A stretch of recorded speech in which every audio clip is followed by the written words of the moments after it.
Salut à tous et bienvenue sur ma chaîne. Si je vous dis liberté, à quoi pensez-vous immédiatement?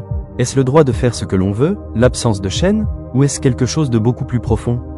Aujourd'hui, on va décortiquer ce concept qui nous est si cher. On va parler de ce que signifie vraiment être libre, des limites qu'on s'impose ou que la société nous impose, et pourquoi, même dans le chaos, la liberté reste notre bien le plus précieux. Restez pour en savoir plus. La liberté n'est pas une seule chose. On peut la voir sous deux angles principaux, la liberté d'action et la liberté intérieure. La liberté d'action, c'est celle qu'on a en tête. Ne pas être en prison, pouvoir se déplacer, choisir son travail, voter.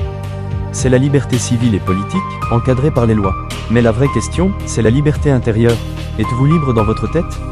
Être maître de soi, résister à ses impulsions, ne pas être esclave de ses désirs ou des attentes des autres. Un alcoolique n'est pas en prison, mais est-il libre? Un consommateur compulsif est-il libre? Souvent, la plus grande des prisons, c'est notre propre esprit.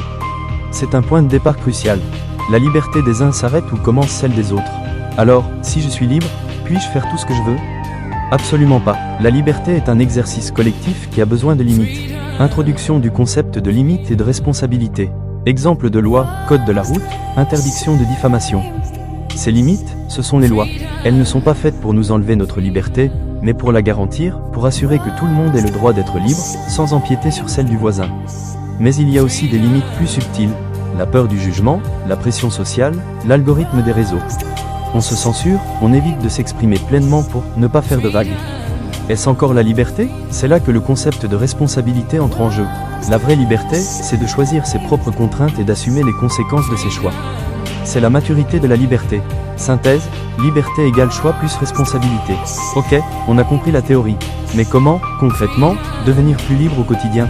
Liste de points. 1. Conscience de soi. 2. Savoir dire non. 3.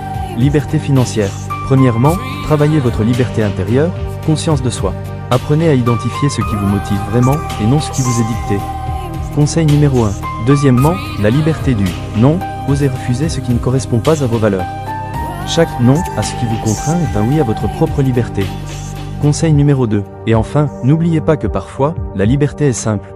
C'est un moment seul, c'est prendre une décision que personne n'aurait comprise, mais qui vous rend heureux. La liberté n'est pas un état de fait, mais une quête permanente.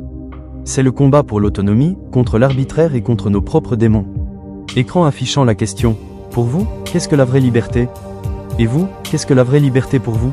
Un voyage? L'indépendance financière? Dites-le moi dans les commentaires. N'oubliez pas de liker cette vidéo si elle vous a plu, et de vous abonner pour ne rien rater des prochaines réflexions. À très vite, soyez engageants, passionnés, mais aussi réfléchis. À bientôt.